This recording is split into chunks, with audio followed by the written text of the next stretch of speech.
Hello' everyone, কি খবৰ? ভালনে আপোনালোকৰ? আশা কৰোঁ সকলোৰে খবৰ ভাল নিশ্চয়। যোৱাকালি মই একেবাৰে ভিডিঅ' দিবলৈ সময় নাপালোঁ, গতিকে যোৱাকালি ভিডিঅ' আজি ভিডিঅ' অকণমান মিক্স কৰি পেলাই আপোনালোকৰ মাজলৈ আগবঢ়াইছোঁ। আশা কৰোঁ আপোনালোকে ভিডিঅ'টো চাই নিশ্চয় ভাল পাব।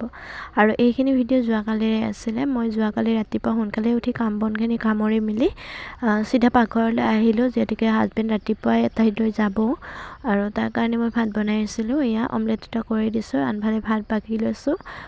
ভাত পানী বনাই মেলি আজৰি হৈ খাই বৈ মেলি একেবাৰে ঘৰৰ কাম কাজখিনি কৰি মেলি এই ঠাণ্ডাটো আমি ওলাইছোঁ, যিহেতুকে বহুদিন হ'ল মামাহঁতৰ ঘৰলৈকে যোৱা নাই। মই মা ঘৰলৈ যাবলৈ ওলালোঁ। ল'ৰাও কৈ আছিলে মামাহঁতৰ ঘৰত যাওঁ মা, চ' সেইকাৰণে ভাত পানী খাই মেলি ওলালোঁ যাবলৈকে। আৰু ৰাস্তাত দেখিছেনে ছাগলী অকণমানি দুইজনে কি ধুনীয়াকৈ চুৱেটাৰ পিন্ধাই দিছে। হয়ো দিয়ক, ইমান একেদিন ঠাণ্ডা পৰিছে, মানুহে থাকিব পৰা নাই, তাতে আৰু গৰু ছাগলী পাৰ মানে চবৰে ঠাণ্ডা নহয় জানো। গতিকে ছাগলী পোৱালিবিলাকক ৰাখিবলৈ অসুবিধা, জুই ধুই বা কাপোৰ পিন্ধাই তেনেকৈয়ে ৰাখিব লাগে। আনফালে আৰু আহিলোঁ ৰাস্তালৈ, ৰিক্সাত গৈ আছোঁ। আৰু গৈ থাকোঁতে ভাবিলোঁ আমাৰ ঠাইখিনি যিহেতুকে দিনে দিনে চেঞ্জ হৈ যাই আছে, গতিকে অকণমান ভিডিঅ' কৰি ৰাখোঁ। আগতে এইবিলাক ঠাই যেনেকুৱা আছিলে, এতিয়া ঘৰ বনাই ৰাস্তা ঘাট দলং বনাই মানে খুব ধুনীয়া লগা হৈছে।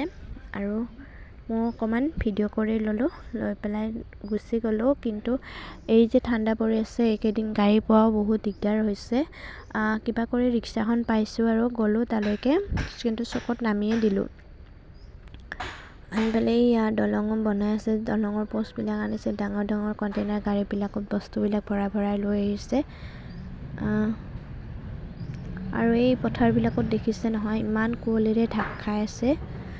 এতিয়া আৰু চকৰ পৰা আমি এইখিনি খোজকাঢ়ি গ'লোঁ, কাৰণ ৰিক্সা নাই আজি।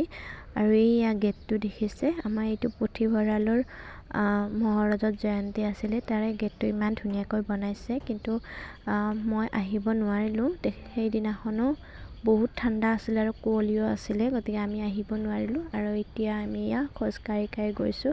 ল'ৰা যে এতিয়া অলপ ডাঙৰ হৈছে, খোজকাঢ়িব পৰা হৈছে, সেয়াই মোৰ কাৰণে বহুত, নহ'লে মানে তাক কোলাত লৈ যাবলৈ খুবেই অসুবিধা হয়। আৰু আহি পালে মামাহঁতৰ ঘৰ আহিয়ে ষ্টাইল কৰিছে, মানে চশমা খুলি লৈছিলে নহয়, লৈ পেলাই আকৌ পিন্ধিছে আইতাকক দেখাবৰ কাৰণে। আৰু আহিয়ে মোক কৈছে যে মা তুমি নাহিবা, মই আগতে যাম মনে মনে। তো জোতা খুলি আছে, আইতাকে ভিতৰত শুই আছে কাৰণ ঠাণ্ডা। এতিয়া আমি গৰম গৰম চাহ একাপ খাই লওঁ। আৰু মই যিহেতুকে ঘৰতে ভাত খাই গৈছোঁ, গতিকে ভাত নাখাওঁ। আৰু এতিয়া মানে গধূলি টাইমত আৰু মানে আমি আহোঁতে দেৰিকৈ আহিম যে, সেইকাৰণে মাংস বনালোঁ, ৰুটি মাংসকে খাওঁ। তো মই মাংসখিনি জুইত বনাই ল'লোঁ, আৰু জুইত বনাই খোৱাৰ মজাই বেলেগ। আৰু দেখিছেনে মুখখন বোলে নেদেখাই ভিডিঅ'ত, মনে মুখখন ঢাকি কৰি আছে, মানে খাই আছে মাংস। খাবলৈ বোলে খুব ভাল লাগিছে, কিন্তু মানে অকণমান জ্বলা হৈছে তাকে কৈ আছে।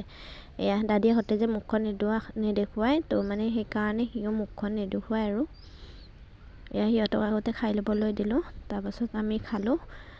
ৰুটি মাংস খালোঁ, কাৰণ বতৰটো খুব ধুনীয়া, ৰুটি মাংস খোৱাই বতৰ, গতিকে ৰুটি মাংস খাই মেলি আমি ঘৰলৈ বুলি আহিলোঁ। ৰাতি 9টামান বাজিলে।